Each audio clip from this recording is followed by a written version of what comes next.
It's all about speed. The customer has a problem and they want to get an answer fast.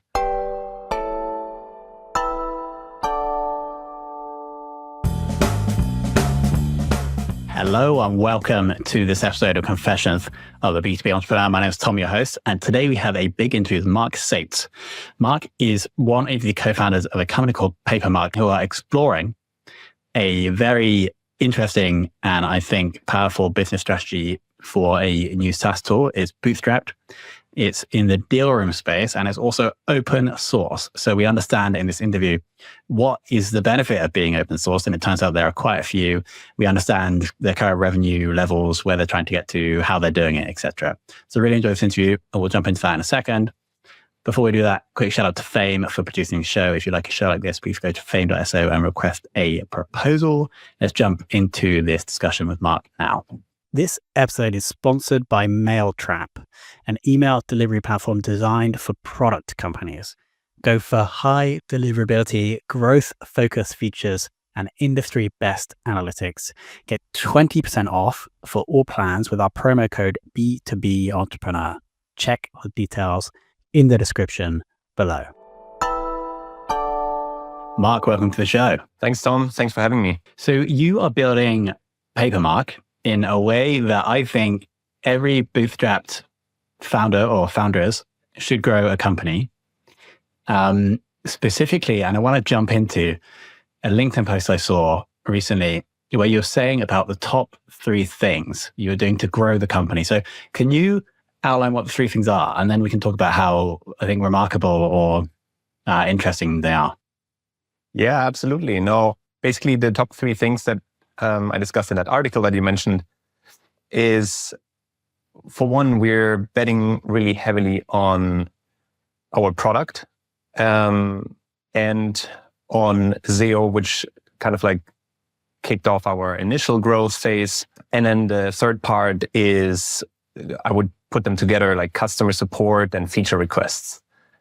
Our initial growth came really from SEO. We're in an existing market with Papermark in the virtual data room space that existed basically for 20 plus years now.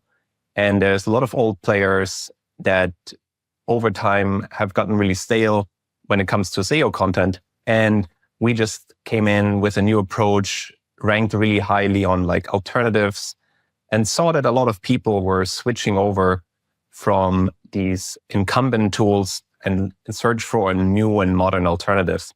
And so we really took advantage of that. The second part is really that product viral growth flywheel that we set in motion, because access to data rooms and documents, whether it's pitch decks for a fundraise or anything else, they're shared with a link through Papermark. So they basically share our domain for free. And that gives us that really positive viral feedback that the more people use our product, the more people share it, the more people see papermark.com and check it out, maybe sign up and become customers or users themselves. So I would see our product really as the second growth channel. And you always hear about this like product-led growth. And I feel like this is really coming together here. And then the final one, I think it's customer support and feature requests. It's all about speed. The customer has a problem and they want to get an answer fast. They want to not, using your tool is maybe not the most important thing that they do in their day. They just want to get something solved, which should have worked in the first place, or they have a simple question that they just want an answer to. The faster we respond to these requests, first of all, the happier they are, because they just don't expect that in general, because everyone's jaded with like customer support being like bad and automated, like bots replying. There's like blanket responses, but we try to have like a very personal touch and just be as fast as possible just to help them with the initial request. And the response that come back are always like super crazy. Everyone's so happy. Everyone's like, the first line is always, thanks so much for the swift reply, or thanks so much for getting me back so quickly. And feature requests, very similar. No one expects a software product, to build something that a customer requests. Every customer has like wishes and requests, and they just shoot them out into the void and like hope that maybe someone listens and maybe in a year it's being built. And our advantage as a startup, but also in the open source space, is really that speed to market, and that we can ship fast and deliver something fast without having to go through like 3 product managers approving different flows of the application. The customer just wants something, we can get it to them faster than they expect, make them happy, and that also creates a positive feedback for them using our product. Yeah, so I think there's a lot going on in the 3 answers. The first thing I'll say is what I'd like that you guys have done is you've taken an existing product and you're creating just a slightly different and better version. And so what that means is that the one growth channel, like a traditional growth channel that you're actually pursuing, is like a relatively easy one to pursue, which is SEO, right? People are already looking for the thing. And so if you can create content that's slightly better than the competitors, then you'll get customers. So that's great. And then the second part is that you have this built-in virality. So if you just focus on making those customers happy, and therefore the customers use the product more, you increase lifetime value, but you also then increase the referral rate, which in reality is just increasing the lifetime value further if like 10 customers refer 2 more, you know? So it's just like a very, like the opposite of somebody building a product that's like completely new, doesn't exist, and then just doing like loads of cold outbound, you know, like that's the opposite strategy, which I think has quite a low likelihood of working. Whereas here we've built the growth engine around the opportunity really well, as well as selecting the opportunity quite well. Would you agree with what I just said? Yeah, absolutely. And maybe to add to that, it's also our customer already knows what a virtual data room is and why they need it. So we don't really need to change the behavior of the customer. And that makes it also very easy for them to adopt and switch over from an existing tool. I think that also helped with kind of the onboarding, and like the customer support requests that then come in are not really related to why do I need like a virtual data room, or like everyone that converts to a paying customer within the first 4 hours of using it. 80% of our customers that convert to being a paid user convert in the first 4 hours. The rest 20 just take a little bit longer, but it's, we don't need to educate the customer. I think that's the point. And that also makes it easy kind of like to funnel that product growth as much as we can. Whereas if we had to, if we build something like completely new, had to educate the customer, like maybe change their workflow, what they're currently doing, then of course we'd be stuck in this like education phase where we're sending them like an email every second day and like telling them like use this feature and then this feature and then this feature. And then hopefully at the end of like a week, we can maybe convert them into being a paid customer if they haven't churned but yet. How strategic, like, did you guys see that there was like a data room market and that there was loads of old archaic players? And then let's say you're like, okay, let's go for that. Then you're like, okay, SEO and then focusing on building an amazing product is the way to grow. So was that strategic, or did you like stumble upon it? Yeah, I guess it's a bit of both. So initially it was really just, I wanted to prove out that, with the open source path that we went initially with Papermark, that you can build a product out in the open as an open source product and still kind of bringing that kind of like capitalism mindset and like actually commercialize the open source project that you're building.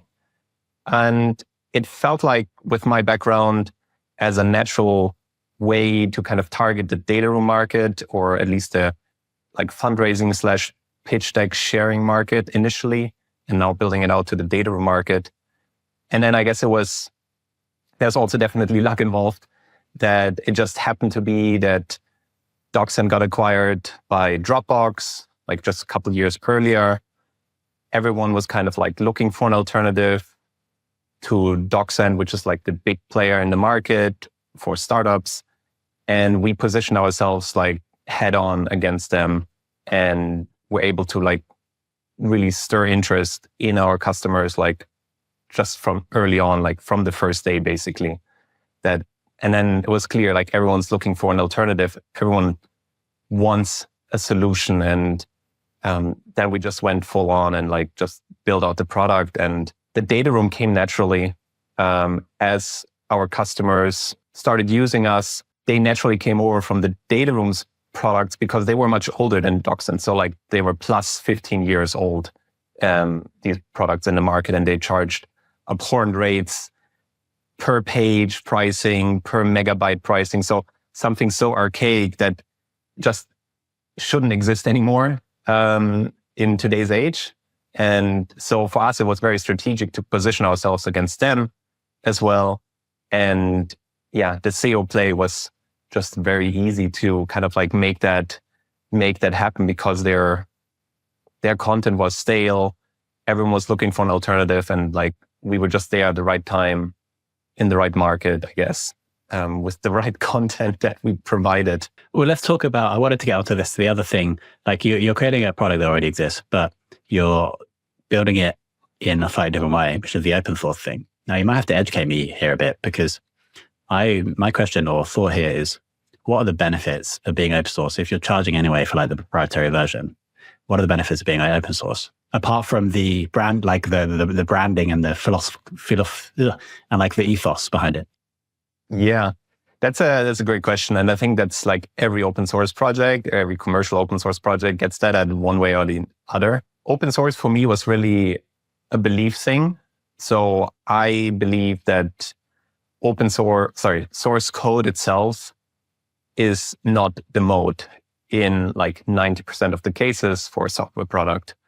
It's typically other things like distribution and go-to-market and the way that maybe the customer's being talked to, or like the product looks and feels. So just pure software. Source code shouldn't be the mode, and that's the case with a lot of these proprietary businesses. Then the other one was really, I wanted to prove out the point that it's possible to build out an open source project, commercialize it, and therefore help maybe forge a path for other open source contributors or maintainers who are looking to make a living off of their open source project and kind of be self-sustaining. And that was kind of like another way that I wanted to kind of prove out on like myself on an example. And then you can build a community with open source, which is just something that you can't really do well with a closed source business. And the upside or the flip side for Papermark in being open source is that at the time, or even now, there's no real kind of open source virtual data room like competitor. So we're basically carving out our own niche in this market where everyone else is competing on the same premise. We're a closed source virtual data room like software. We come and like we just take the same market, but like we put an open source in front of it, and all of a sudden we created our own category. And now the competitors kind of need to come towards us if they want to compete in our space, because they can't all of a sudden be open source. So it's a very competitive edge, actually. And especially if you talk to like enterprises and more like larger companies that have maybe different jurisdiction like requirements or regulatory like requirements that they can't use a cloud provider, for example. For them, open source might be the only way to use a data room compliantly, right? Because they can then host it on their own servers. It's already basically vetted because the code itself is public, so they can inspect it even before using it. They can have maybe their security team look through the code and audit it freely, because we have nothing to hide, and like you don't have to take our word for it for its being secure, so you can see it yourself. And yeah, the other thing is definitely that the open source aspect of it just makes it very accountable, and every like change that happens in the project is basically out in the open. So whether it's a feature request that's being built in a certain time, like everyone can technically see the audit log of what's happening in the source code. So there's no way you can hide behind being slow or like lying to your customers or something about a feature being there, but it's actually not there, and so on. Do you think you lost any revenue because someone who was going to become a customer has just built their own instance? I don't think it's like substantial. So sure, there's some companies that like or prefer self-hosting, and that's why Papermark is there. But they're primarily the bigger customers and the bigger accounts. They would never just go on and like host some random code off of the internet. They would always prefer to kind of go first of all, the compliant way. Maybe they don't have the expertise themselves to host it, but they need that self-hosted component, which they can't get from existing providers. So they would always opt for self-hosted or open source versus closed source, as long as it's there. But they might not want to handle the operations of self-hosting it themselves. So that's like you're discussing between like the operational side and there's like compliance side. So compliance-wise, they love the open source. They want to go with that. But operationally, they don't want to manage it themselves. So they typically come to us. We set up a separate instance for them on their infrastructure. And like either they have someone off their team or like someone on our team helps them with the deployment and then ongoing maintenance. But it still runs on their system, on their infrastructure. So they're fully compliant in their jurisdiction. And then the compliance team is happy. So yeah, from that regard, I wouldn't say it's like lost revenue. Cool. How are you doing with the 1 million ARR goal? Yeah, it's good. It was a crazy goal that we had in the beginning of the year. And we just said, okay, like, what do we want to achieve at the end of this year? And yeah, we like just crossed approximately 60,000 in MRR. So we're like, I would say maybe 3 months away from that goal, maybe 4 months. And we'll, at this pace, definitely hit it before the end of the year. And then we have to think about like, what other things are we aspiring towards and what we want to achieve next. Yeah, I need another goal. Where were you at the start of the year? Was it 250? I think I read somewhere. Yeah, so at the beginning of the year, we were at like 20,000 MRR. So yeah, roughly added like double that in just the first 1.5 quarters. And obviously now you're doing a bit more content stuff, but the only things you've been working on in order to go from 20 to 60 is those 3 things we discussed, which is founders doing customer support, being really fast, building features really fast, product-led growth, and then SEO. Yeah, exactly. I mean, we wouldn't even have time to do sales, like outbound sales. It's just, we are fortunate enough that our customer base is like quite big now, and that we have a lot of feedback coming from them naturally because we built that trust initially with our, speedy customer support and like kind of like resolving like feature requests or like support issues fast, that they naturally just write us and they know that we deliver when they have a request or a question about something that they would love to see in the product. And typically, obviously, we always evaluate whether this feature is a kind of like a one-off just for this particular use case of this customer or this user, or whether it can be used across the entire product palette and like for everyone, this would be beneficial. And then depending on that, we'll like ship it faster or just ship it for this one customer behind a feature flag or something. And then we try to balance, I guess, complexity with customer happiness as well, because that can spiral out of control very quickly. And I think the team is quite lean at the moment, right? So where are you investing the excess cash, assuming there is excess cash? You don't have some big costs hidden somewhere? Yeah, it's a good question. I mean, we're thinking about that as well. There are natural things like, obviously, we want to invest in our team. So everyone kind of like we're not funded externally. So everything is revenue based. And so we want to give that back also to our team. We also will start funding certain open source project that we're using in our tool.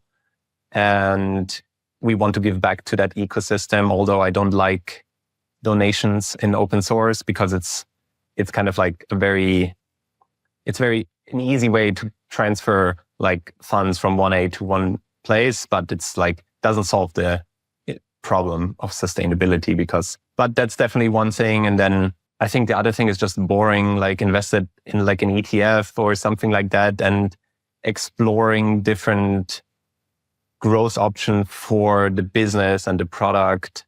We're running a couple of like experiments with kind of like adjacent products, but also new kind of like distribution strategies, and just like see how we can like grow these like small factors and like whether it's a new distribution, and then like make this sustainable also, just like the other three, we managed to make them sustainable. Yeah, makes sense.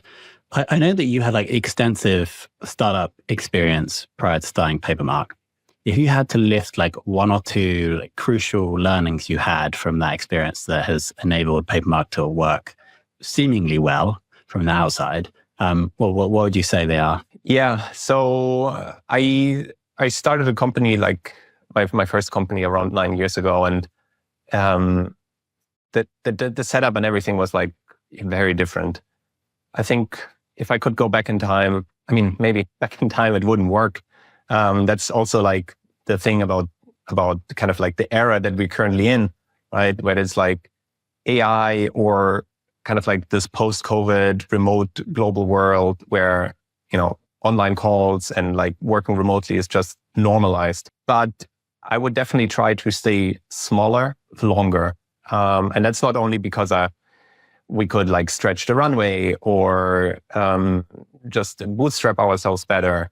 It's also about, you really learn about, everyone talks about product market fit. And we were asking ourselves back in the day, like always about like, are we at product market fit already? And surprisingly now I like never even think about that anymore. Just like there's so many other things to do. And I feel like from people that have found product market fit, they always mention that they stayed really small until they kind of had to grow their employee like base or like their company base, because they couldn't handle either the requests anymore.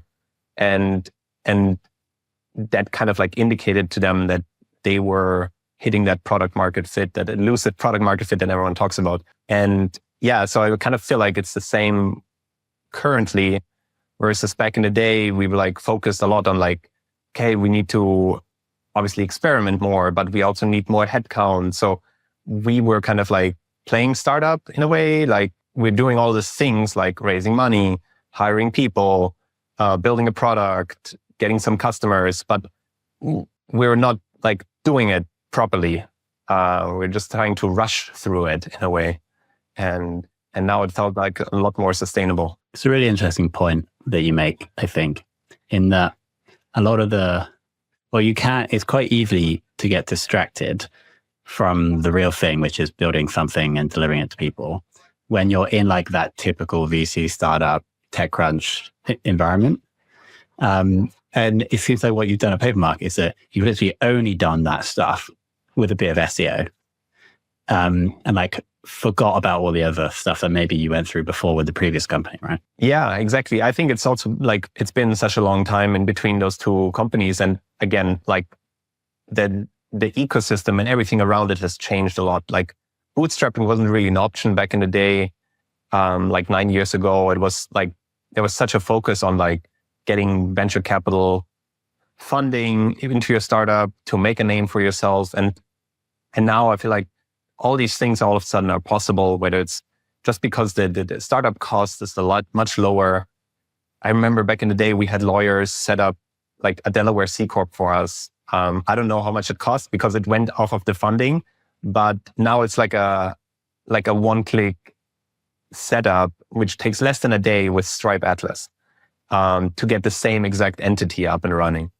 Then, of course, remote, I already mentioned that it's possible. Whereas back in the day, I remember when we were at demo day, the one thing that our investor, and like, he was really good, but he told us like, we need to continuously say like we moved here, as in San Francisco or the Bay Area, because no investor wants to invest in a company that's out of Berlin and like might move back to Berlin.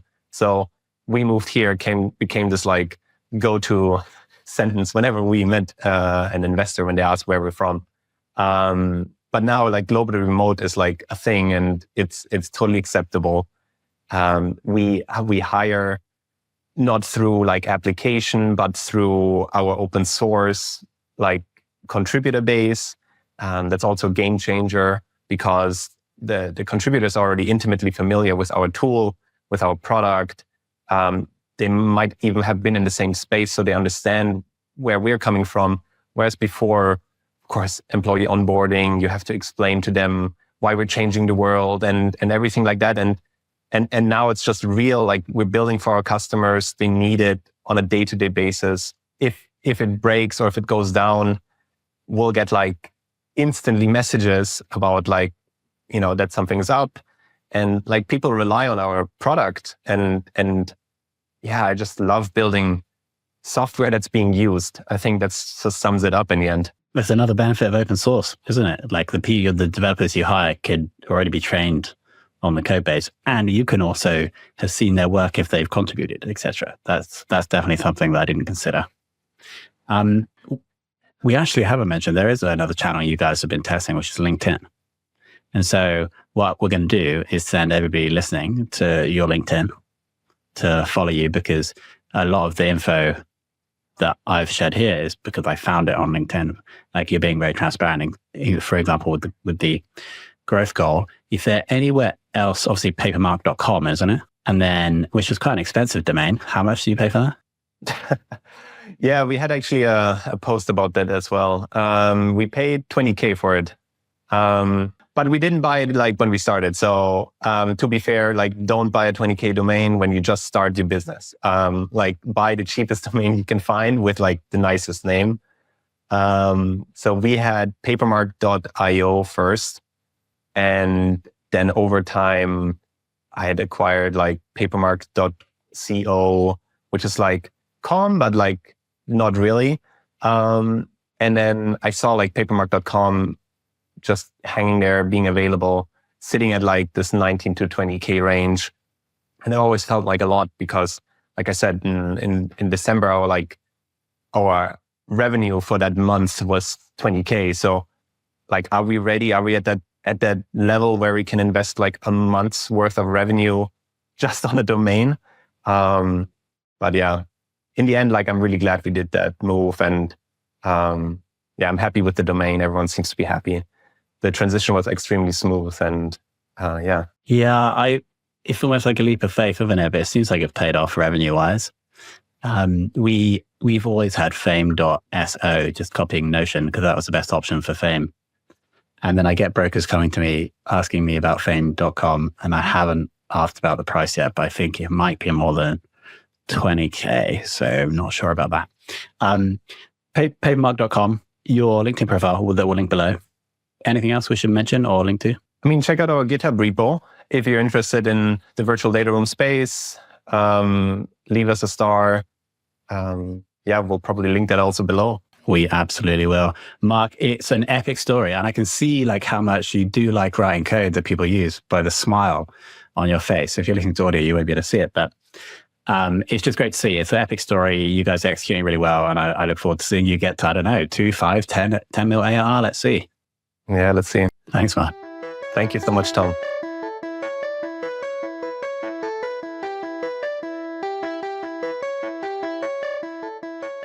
Okay, team, thank you so much for watching / listening. If you enjoyed that, please go to Apple Podcast, leave a rating and review, send me a screenshot, either by email, tom@fame.so, or on LinkedIn, and I'll get you a shout out in a future outro to the show. Thanks to Fame for producing this episode. Thanks to Marc for coming on, and thanks to you for listening.